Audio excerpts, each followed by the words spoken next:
Hi மக்களே, this is மஹாபு. இப்போ பார்த்தீங்கன்னா ஒரு கதை சொல்ல போகிறேன். கதையின் தலைப்பு புத்திசாலி மீனவன். வெகு காலத்தின் முன் ஒரு ஊரில் ஏழை மீனவன் ஒருவன் வாழ்ந்து வந்தான். அவனுக்கு மனைவியும் 3 குழந்தைகளும் இருந்தன. காலை முதல் மாலை வரை அரும்பாடுபட்டு கடலில் வலை வீசி மீன் பிடிப்பான். போதிய வருமானம் இல்லாததால் அவன் குடும்பம் வறுமையில் வாடியது.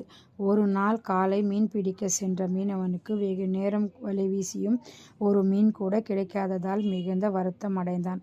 கடைசி நேரத்தில் வலை வீசிய போது வலையில் ஏதோ ஒன்று சிக்கியிருந்தது. கனத்த பொருளாக இருந்தால் வலையை தண்ணீரிலிருந்து மேலே இழுக்க மிகுந்த சிரமப்பட்டான். கனமான மீன் சிக்கியிருந்தால் வலை ஆடுமே என்று சிந்தித்தவன் தனது சக்தி முழுவதையும் பயன்படுத்தி வலையை மேலே இழுத்தான். வலை மேலே வந்ததும் விரித்து பார்த்தால் அதில் ஒரு பெரிய குடம் சிக்கியிருந்தது.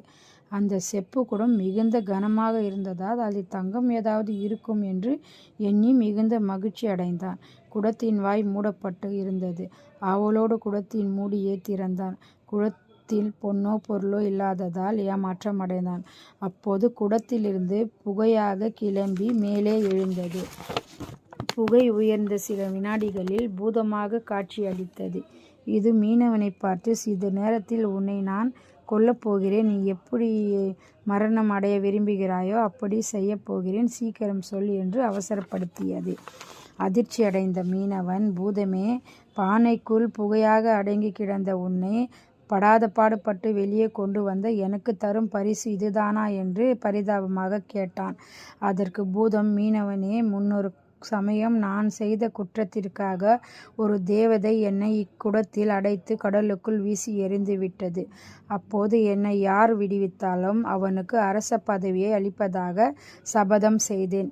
10 ஆண்டு கடந்தன. ஒருவரும் என்னை விடுவிக்கவில்லை. அதன் பிறகு யார் என்னை விடுவிக்கிறானோ அவனை கோடீஸ்வரனாக ஆக்குவதாக சபதம் செய்தேன். அடுத்த 10 ஆண்டும் ஆயினும் எவரும் விடுவிக்கவில்லை. கோபத்திற்கு உள்ளானேன். இனி யார் என்னை விடுவித்தாலும் அவனை கொன்று விடுவதாக சபதம் செய்தேன். அதன்படி உன்னை நான் கொன்றாக வேண்டும் என்றது பூதம். இதை கேட்ட மீனவன் பதற்றம் அடைந்தான். இதை காட்டிக்கொள்ளாமல், பூதமே, நீ என்னை கொல்வதாக சபதம் செய்தாய். நானும் சாகத் தயார். அதற்கு எனக்கு ஒரு சந்தேகம். அதனை தீர்த்து வைத்தால் மிகுந்த மகிழ்ச்சியோடு உயிரை விடுவேன் என்றான். என்ன சந்தேகம் கூறு என்று கனத்த குரலில் பூதம் கேட்டது. பூதமே, இந்த சொப்பு குடத்திற்கு இவ்வளவு பெரிய உடலை எப்படி அடைத்து வைத்திருந்தாய்? என்னை நம்பவே முடியவில்லை. நீ குடத்தில் இருந்தவனல்ல, வெளியே இருந்து